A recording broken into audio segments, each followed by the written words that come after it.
Hello everyone, welcome to Bind Edutech class. Last video में हम लोगों ने डिस्कस किया था आर्टिकल ऑफ एसोसिएशन, जिसमें हम लोगों ने देखा कि वो इंटरनल मैनेजमेंट को डील करता है और उसे मेमोरेंडम ऑफ एसोसिएशन का सब्सिडरी भी बोला जाता है। एंड आफ्टर दैट हम लोगों ने डिस्कस किया consent of propose director, agreement and the last statutory declaration. इस वीडियो में हम बात करने वाले हैं position of promoter and incorporation. Okay, promoter का क्या पोजीशन है कंपनी में, ओके, क्या पोस्ट वो होल्ड करता है, क्या पावर उसके पास है। So let's C, promoter of a company enjoy a fiduciary position, okay, with the company which they must not misuse। Okay, वो एक जिम्मेदार व्यक्ति है। कौन? प्रमोटर। तो एक रिस्पॉन्सिबल अगर व्यक्ति वो है, रिस्पॉन्सिबल व्यक्ति है, तो रिस्पॉन्सिबल काम भी दिया जाएगा, वो काम दिया जाएगा जो कंपनी के लिए बेहतर है। ओके, हम उसी व्यक्ति को वो काम देते हैं जिस काम में वो माहिर होता है या उसके अंदर इतना कैपेबिलिटी होता है कि वो उस पोजीशन को होल्ड कर पाए या वो काम पूरा कर पाए। सो विच दे मस्ट नॉट मिसयूज। तो जिम्मेदार व्यक्ति को अगर हम कोई पोजीशन देंगे तो वो अपने पावर का और अपने पोस्ट का मिसयूज नहीं करेगा। तो प्रमोटर वो व्यक्ति है जिसे एक पोजीशन दिया जाता है कंपनी में, और उस कंपनी में जो पोजीशन उसे मिल रहा है एट द सेम टाइम उसे वो पावर भी मिल रहा है, तो वो पावर का क्या करेगा? मिसयूज नहीं करेगा, कंपनी के अगेंस्ट में कोई वैसा काम नहीं करेगा जिसे कंपनी को लॉस बेयर करना पड़े। ओके, या कंपनी के वजह से किसी को लॉस बेयर करना पड़े। They can make a profit, वो प्रॉफिट कमाएगा only it is disclose but not make any secret. Okay, वो कोई भी सीक्रेट इंफॉर्मेशन अपने पास नहीं रखेगा। अगर वो कंपनी के लिए बेनिफिशियल है तो वो कंपनी में यूज करेगा उस इंफॉर्मेशन को। Promoters are not legally entitled. Okay, promoter जो है वो लीगली इंटाइटल्ड नहीं है टू क्लेम द एक्सपेंसेस। किस लिए? एक्सपेंसेस को क्लेम करने के लिए। कब? Incurred the promotion of a company, जब प्रमोशन करते हैं कंपनी के लिए। However the company may choose the reimburse them for pre incorporation expenses. Okay, next, the company may also allowed share. Company क्या करता है? उन लोगों को शेयर देता है, तो वो क्या बन जाएंगे? शेयर होल्डर्स बन जाएंगे। और गिव देम एन ऑप्शन, और उन्हें वो ऑप्शन भी देता है to purchase the security at a future date. Okay, एक तो उसने क्या किया कि शेयर दे दिया, और दूसरा ऑप्शन वो ये दे रहा है कि देखो भैया तुम सिक्योरिटी को परचेज कर लो at a future date. Next we have is incorporation. The application is to be filed with the registrar of a company. Application जो है वो किसके पास पूरा किया जाएगा? तो आरओसी के पास। आरओसी का मतलब registrar of companies of the state. जिस स्टेट में वो कंपनी खुलने वाली है या हम ओपन करने वाले हैं, तो उस स्टेट के कैपिटल में जो हमारा रजिस्ट्रार होगा, जिसे हम आरओसी बोलते हैं, रजिस्ट्रार ऑफ कंपनीज बोलते हैं। Okay, within which they plan to establish the registered office of the company. Okay, next we have the application for registration. Okay, the application for registration must be compliant with the certain document. अब अगर हम कोई application submit करते हैं तो उसके साथ कुछ हम पेपर भी या डॉक्यूमेंट भी अटैच करते हैं। फॉर एग्जाम्पल, अगर किसी व्यक्ति को कहीं रिज्यूम देना होता है तो वो एक रिज्यूम प्रिपेयर करता है। उसने लिखा कि मैंने 10th यहाँ से किया और मैंने इतना मार्क्स स्कोर किया, 12th मैंने या इस स्कूल से किया या कॉलेज से किया, मैंने इतना मार्क्स स्कोर किया, ग्रेजुएशन एंड पोस्ट ग्रेजुएशन हम लोगों ने किया, तो इतना मार्क्स स्कोर किया। साथ में वो क्या करता है? वो अपना सर्टिफिकेट भी अटैच करता है कि उस चीज़ को हम प्रूफ कर पाए। उसी प्रकार जब कोई कंपनी को इनकॉर्पोरेट करना चाहता है या रजिस्ट्रार के पास रजिस्ट्रेशन के लिए अप्लाई करता है, तो वहाँ पर कुछ डॉक्यूमेंट सबमिट करने होते हैं। अब वो डॉक्यूमेंट क्या है? Memorandum of association duly stamped. जब हम मेमोरेंडम ऑफ एसोसिएशन में हम लोगों ने कुछ पॉइंट डिस्कस किया था, okay, the memorandum of association stamp sign witnessed, okay, stamp होना चाहिए, साइंड होना चाहिए और witnessed in case of public company. जब पब्लिक कंपनी की बात करते हैं, एटलीस्ट कितने मेंबर्स होंगे? तो 7 मेंबर्स होंगे इसमें, मस्ट साइन इट। कम से कम 7 मेंबर्स जो है वो मेमोरेंडम ऑफ एसोसिएशन में अपना साइन करेंगे। Memorandum for a private company however the signature of 2 member are sufficient. जब हम पब्लिक कंपनी की बात करते हैं तो पब्लिक कंपनी में एटलीस्ट 7 मेंबर्स का सिग्नेचर होना चाहिए, और जब हम प्राइवेट कंपनी की बात करते हैं तो प्राइवेट कंपनी में कम से कम 2 मेंबर्स, ओके, 2 मेंबर्स जो हैं वो सफिशिएंट है। The article of association duly stamped to act as director and undertaking to purchase qualification shares, okay. Next point is a company of the registrar, the copy of the registrar letter approving the name of the company, okay। एक copy चाहिए क्या? Registrar letter का approving the name of the company, okay। A statutory declaration affirming that all legal requirements of for registration have been compiled with this must be duly signed, okay। तो statutory declaration क्या है? वो letter है या वो paper है जहाँ पर मेंशन किया जाता है कि जितना रिक्वायरमेंट्स था या जिन चीज़ों की आवश्यकता थी वो सारा कुछ क्या हो गया? पूरा हो गया है। अगर कंपनी को रजिस्टर्ड करवाना है रजिस्ट्रार के पास, तो रजिस्ट्रेशन का कुछ प्रोसेस होता है, कुछ डॉक्यूमेंट सबमिट किया जाता है, कुछ कॉपीज सबमिट की जाती हैं। तो वहाँ पर जिन चीज़ों का रिक्वायरमेंट्स था तो स्टैट्यूटरी डिक्लेरेशन में ये कह दिया जाता है या लिख करके बता दिया जाता है कि जितनी भी रिक्वायरमेंट्स थी सारा का सारा रिक्वायरमेंट जो है वो पूरा हो गया है, and this must be duly signed, okay. और उसमें हम क्या देखते हैं कि वहाँ पर सिग्नेचर होता है, साइन किया जाता है। A notice about the exact address, okay. Exact address किसका? Address of the registered office, जहाँ पर उसका रजिस्ट्रेशन हुआ है। तो रजिस्टर्ड ऑफिस में ऑल्सो भी submitted along with this document. इन डॉक्यूमेंट्स के साथ एक नोटिस या एक पेपर और सबमिट होगा जिसमें मेंशन होगा किस चीज़ का? एग्जैक्ट एड्रेस का, जहाँ पर हम लोगों ने कंपनी को रजिस्टर्ड किया है। एंड द लास्ट इसमें जो पॉइंट है, documents evidence of payment of registration fee, okay. मैंने लास्ट वीडियो में भी बताया था कि जब हम कंपनी को रजिस्टर्ड करवाते हैं रजिस्ट्रार के पास तो वहाँ पर हमें कुछ ना कुछ फ़ी पे करना होता है।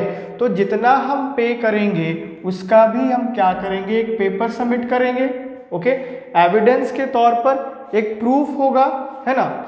Next is effect of the certificate of incorporation. अब इनकॉर्पोरेशन का क्या इफेक्ट होता है, क्या प्रभाव है अगर एक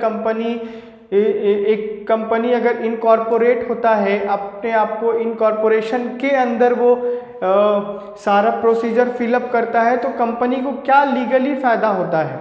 अ company is legally born on the date printed on the certificate of incorporation.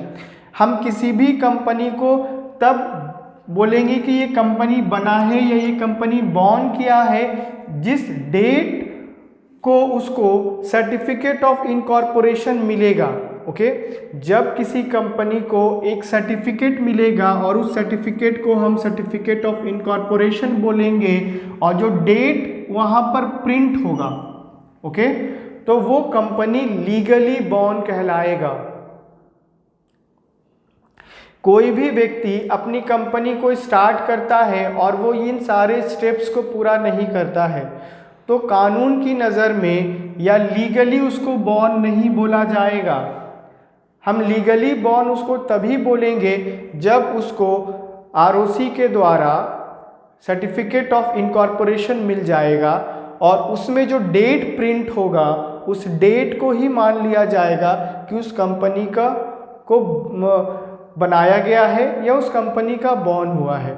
It becomes a legal entity, okay, तभी कंपनी क्या बन जाएगा, लीगल एंटिटी बन जाएगा। एक उसका एक अलग पहचान होगा, हर व्यक्ति का एक अपना अलग पहचान होता है और वो अपने नाम से जाना जाता है, उसका एक अपना आधार कार्ड होता है, पैन कार्ड होता है, कुछ ना कुछ वो उसका एक आइडेंटिटी प्रूफ होता है जो प्रूफ करता है कि ये व्यक्ति है ना। उसी प्रकार अगर हम किसी कंपनी को जानना चाहते हैं या कंपनी को हम कंपनी के बारे में ये जानना चाहते हैं कब कंपनी बना है, कंपनी कहाँ पे रजिस्टर्ड हुआ है, तो हम ये देख सकते हैं सर्टिफिकेट ऑफ इनकॉर्पोरेशन में जो उसे आरओसी के द्वारा दिया जाएगा, जो डेट होगा उस डेट को वो बॉन्ड किया और तभी वो लीगली एंटिटी पा लेता है with perpetual succession on such date. उस दिन या उस तारीख को it become entitled to enter into a valid contract, और कंपनी जो है अब वो किसी के साथ भी कॉन्ट्रैक्ट करने के लिए रेडी है। ओके, कंपनी अगर किसी और कंपनी के साथ कॉन्ट्रैक्ट करता है या किसी और के साथ वो कॉन्ट्रैक्ट करता है और उस कॉन्ट्रैक्ट को कानून की नज़र में या लीगली हम उसे वैलिड मान लेते हैं, उसे अवॉइड नहीं करेंगे या उसे गलत साबित नहीं कर पाएंगे। क्यों? क्योंकि उसके पास सर्टिफिकेट ऑफ इनकॉर्पोरेशन है, गवर्नमेंट ने उसे अप्रूवल दिया है, आरओसी के द्वारा उसे अप्रूवल मिल चुका है, तब वो क्या करेगा, किसी के साथ भी वैलिड कॉन्ट्रैक्ट कर सकता है। The certificate of incorporation is a conclusive evidence of the regularity of incorporation of a company. Okay, तो ये क्या है, सर्टिफिकेट ऑफ इनकॉर्पोरेशन क्या एक एविडेंस है, एक प्रूफ है, और ये प्रूफ ये बताता है कि कंपनी जो है वो किसी के साथ भी कॉन्ट्रैक्ट कर सकता है, किसी के साथ भी वो ट्रेड कर सकता है। Next we have is capital subscription. Capital subscription क्या है, a company, the public company can raise fund from public by issuing share. कोई भी कंपनी को अगर स्टार्ट किया जाता है तो उसमें बहुत सारा पैसा लगने वाला होगा। अगर कंपनी हमने सोचा है कि हम कंपनी बनाएंगे तो एक दो पैसे में तो कंपनी बन नहीं जाएगा, कंपनी में बहुत सारा काम होगा जो करना होगा प्रमोटर को, है ना। तो अब उसके लिए क्या चाहिए, पैसा चाहिए। तो पैसा कहाँ से आएगा, पैसा पब्लिक के द्वारा आएगा। तो पब्लिक कब इन्वेस्ट करेगा कंपनी में, तो पब्लिक कंपनी जो है वो क्या करेगा, रेस करेगा। किस चीज को, फंड को कैसे रेस करेगा, from public by issuing share, share को इशू करके। पब्लिक कंपनी जो है वो शेयर जब इशू करता है और डिवेंचर इशू करेगा। Okay, it is required to issue the prospectus. अब किसी भी कंपनी को जब वो शेयर इशू करना चाहता है या डिवेंचर इशू करना चाहता है तो उससे पहले वो क्या करेगा, वो प्रोस्पेक्टस जो है। अब प्रोस्पेक्टस क्या होता है, प्रोस्पेक्टस एक हम नोटिस मान लेते हैं या एक सर्कुलर होता है, एक इनविटेशन होता है जनरल पब्लिक को कि आप आइए और हमारे कंपनी का शेयर परचेस कीजिए, डिवेंचर परचेस कीजिए, हमारे कंपनी में आप पैसा लगाइए, और वो जो पैसा आएगा वो कंपनी अपने पर्पस के हिसाब से उसे यूज करेगा। Okay, it is required to issue the prospectus which is an invitation to the public to subscribe the capital of the company. Okay, तो यहाँ पर हमने देखा कि कैपिटल सब्सक्रिप्शन के अंदर पब्लिक को इनविटेशन दिया जाता है। तो जो व्यक्ति चाहते हैं कि वो कंपनी का शेयर खरीदे तो वो इक्विटी शेयर परचेस कर सकते हैं। ओके, तो इक्विटी शेयर परचेस कर सकते हैं, और उनको जब डिवेंचर इशू किया जाता है कंपनी के द्वारा तो वहाँ पर हम देखते हैं कि एक फिक्स्ड उनको क्या मिलता है, डिविडेंड मिलता है ना। लेकिन जब इक्विटी शेयर कोई परचेस करता है तो वहाँ पे जो प्रॉफिट का जो परसेंटेज है वो फ्लैक्चुएट करता है, कभी कम भी होगा कभी ज़्यादा भी होगा, वो डिपेंड करेगा कंपनी के स्ट्रेंथ पर, या कंपनी जितना प्रॉफिट कमाएगा वो उसी हिसाब से इक्विटी शेयर होल्डर्स को प्रॉफिट भी डिस्ट्रीब्यूट करेगा। लेकिन डिवेंचर्स में हम लोगों ने देखा था कि डिवेंचर्स को जब डिविडेंड मिलता है या प्रॉफिट का वो हिस्सा दिया जाता है, लेकिन उनको एक फिक्स रेट पर दिया जाता है, वहां पर फ्लैक्चुएशन हमें देखने को नहीं मिलता है। सो डैट कंपनी इस तरीके से अपने पास पैसा इकट्ठा करता है या जमा करता है, कहां से? पब्लिक के द्वारा। Next we have the company has to follow the following steps. अब कंपनी को कुछ स्टेप्स फॉलो करने होंगे जब वो कैपिटल सब्सक्रिप्शन के लिए रेज करेगा। Okay, step for raising funds from the public.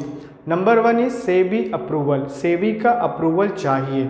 Securities and exchange board of India which is the regulatory authority. ये क्या है? सेबी क्या है? रेगुलेटरी अथॉरिटी है।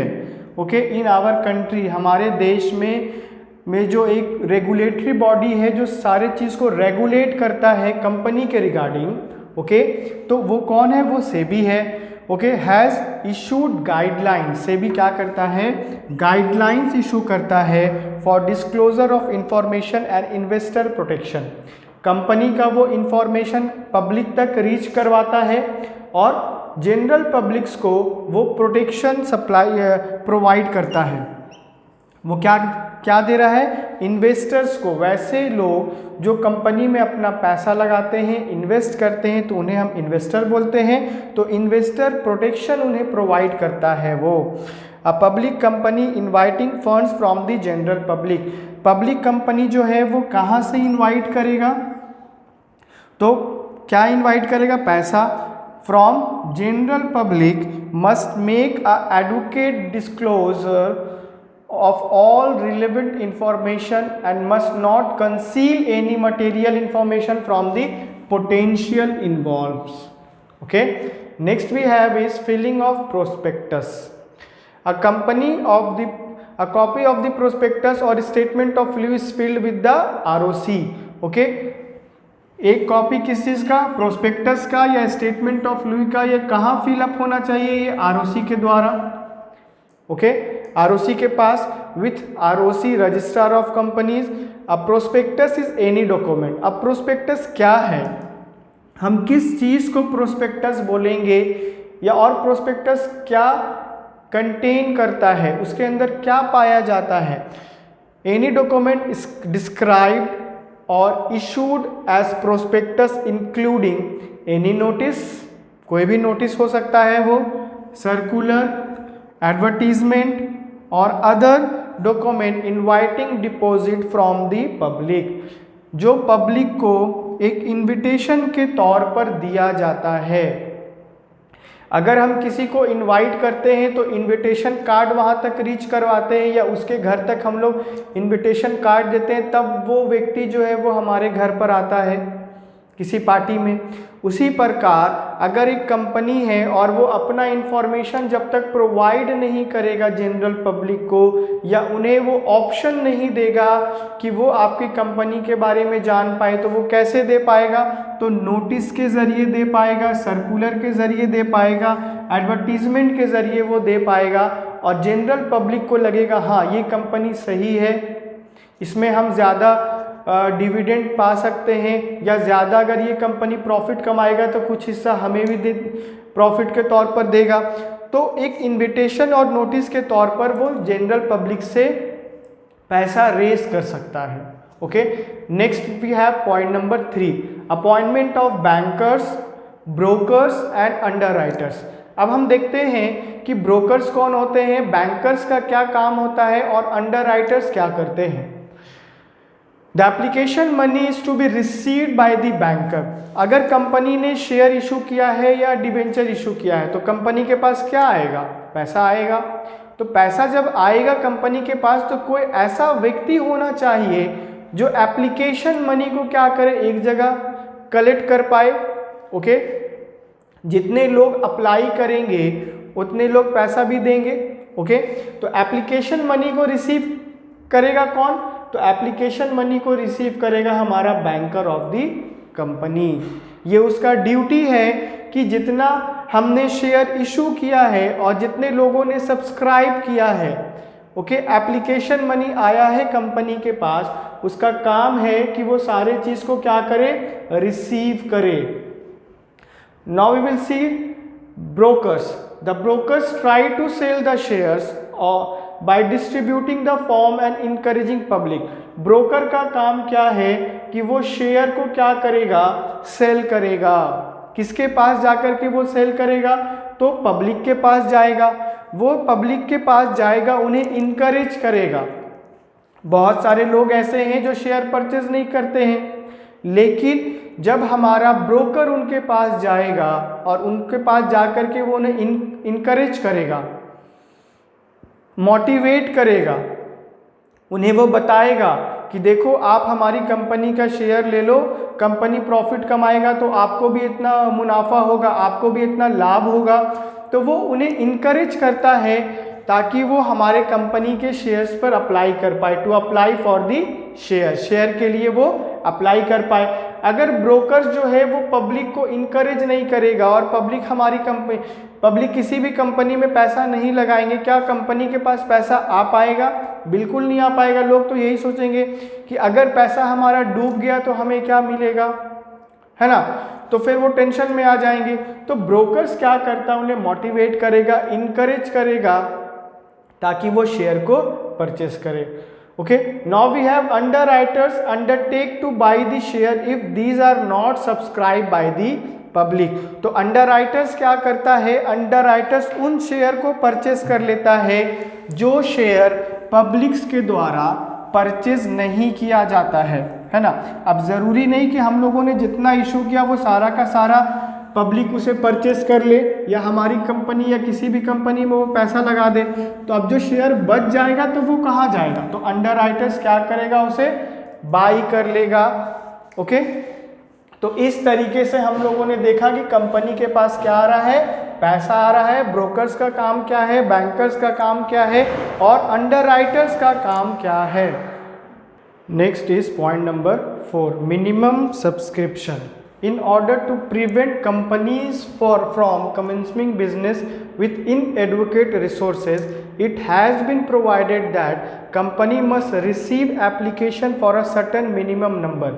कंपनी जब शेयर इशू करता है तो उसको मिनिमम सब्सक्रिप्शन उसके पास होना चाहिए। जब पब्लिक सब्सक्राइब करे तो मिनिमम कितना परसेंटेज होना चाहिए उसके पास कि वो पब्लिक को फिर अलॉटमेंट दे पाए, ओके, या उन्हें अलॉट कर पाए share. Must receive application for a certain number of share before going ahead with the allotment. Allotment से पहले उसे ये देखना होगा कि उसने जितना शेयर इशू किया है या जितना उसने कैपिटल रेज किया था उतना सब्सक्रिप्शन लोगों ने किया या नहीं किया। This is called the minimum subscription. Application receive for the share are not for an amount not less than 90%। अगर 90% से कम लोगों ने सब्सक्राइब किया है जितना इशू किया गया, ओके, जितना इशू हुआ है उसका कितना परसेंट रिसीव होना चाहिए, 90% रिसीव होना चाहिए। अगर 90% रिसीव नहीं हुआ है तो सारा का सारा जो पैसा है वो एप्लीकेंट को रिटर्न कर दिया जाएगा। ओके, जब एप्लीकेशन मनी रिसीव हम करते हैं या कंपनी जब एप्लीकेशन मनी रिसीव करता है और तब वो देखता है कि जितना उसने इशू किया था उसमें से अगर 90% नहीं हो पाया है तो वो सारा का सारा पैसा क्या करेगा, एप्लीकेंट को रिटर्न कर देगा। 90% से ज़्यादा हो गया तो ठीक है, बट 90% से कम नहीं होना चाहिए। Next we have is application to stock exchange. An application is made at least one stock exchange for permission to deal in its share or debenture. अगर कंपनी चाहता है कि वो शेयर और डिवेंचर में डील करे पब्लिक्स के बीच में, है ना, तो उसे क्या करना होगा, उसे कहीं एक स्टॉक एक्सचेंज में एप्लीकेशन देना पड़ेगा। Okay, next we have point number 6, allotment of shares. Till the time share are allotted application money receive remain in a separate bank account and must not be used by the company. जब company जो है application money receive करता है, okay, जितना issue किया तो general public ने subscribe किया तो कंपनी के पास क्या आएगा, एप्लीकेशन मनी आएगा। लोगों ने एप्लीकेशन दिया, साथ में क्या दिया, एप्लीकेशन मनी। तो जब कंपनी के पास एप्लीकेशन मनी आता है तो ये प्रिस्क्राइब किया गया है या गाइडलाइंस में बताया गया है कि पैसा जो है वो कंपनी सेपरेट बैंक अकाउंट में रखेगा और उन पैसे को कंपनी अपने पर्पस के लिए यूज़ नहीं करेगा, तब तक यूज़ नहीं कर सकता है जब तक लोगों को अलॉटमेंट ना मिल जाए या उसके पास 90% तक का सब्सक्रिप्शन नहीं आ जाए। ओके, पहले तो देखना है कि जितना इशू हुआ है उसमें से 90% लोगों ने सब्सक्राइब किया। एप्लीकेशन मनी जब रिसीव हुआ उसके बाद हम उसे सेपरेट बैंक अकाउंट में रखेंगे तब तक जब तक हम उसे अलाउट नहीं कर देते शेयर। एप्लीकेंट ने जितना शेयर के लिए सब्सक्राइब किया है उतना जब तक हम उसे अलाउट नहीं कर देते या अलॉटमेंट ऑफ शेयर नहीं हो जाता तब तक उस पैसे को हम सेपरेट बैंक अकाउंट में रखेंगे और कंपनी उस पैसे को तब तक यूज भी नहीं करेगा। Next point we have is commitment of business. अब कमिटमेंट ऑफ बिजनेस क्या है? So let's see, if the amount of the minimum subscription is raised through new issue of share, कहाँ से आया?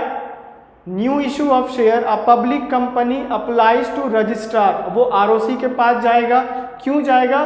ताकि वो उन्हें बोलेगा कि भैया हमको इशू करो, क्या, सर्टिफिकेट इशू करो, जिसे हम बोलते हैं सर्टिफिकेट ऑफ कमिटमेंट। ओके, अब इसमें कुछ पॉइंट्स होते हैं जो डिक्लेयर करना पड़ता है। Okay, point number 1, a declaration that share payable in cash have been subscribed and allotted up to the minimum subscription mention, कहाँ पे मेंशन किया गया होगा? Mention in the prospectus. Next is point number 2, a declaration that every directors have paid in cash. Okay, सारे directors जो को है जो कैश में पेड किया गया है the application and allotment money on his share in the same proportion as other. Okay, सारे ही डायरेक्टर्स ने क्या किया? Has paid in cash, cash में पेड क्या? Application and allotment money on his shares, जो उनका शेयर्स था। Point number 3, a declaration that no money is payable or liable to become payable, okay, to the applicant because of the failure, क्यों? Failure of the company to either apply for or obtain permission to deal in its securities on a stock exchange. Next is a statutory declaration that the above requirement have been completed or complied with. This declaration can be signed by a director or security of the company. Directors के द्वारा signature और security of the जो company है उनके द्वारा signature होगा और ये डिक्लेयर किया जाएगा कि अबव रिक्वायरमेंट्स जितना भी था, जिन चीज़ों की आवश्यकता थी या जिन चीज़ों की का डिमांड किया गया था या रिक्वायरमेंट था वो सारा का सारा पूरा कर दिया गया है। ओके।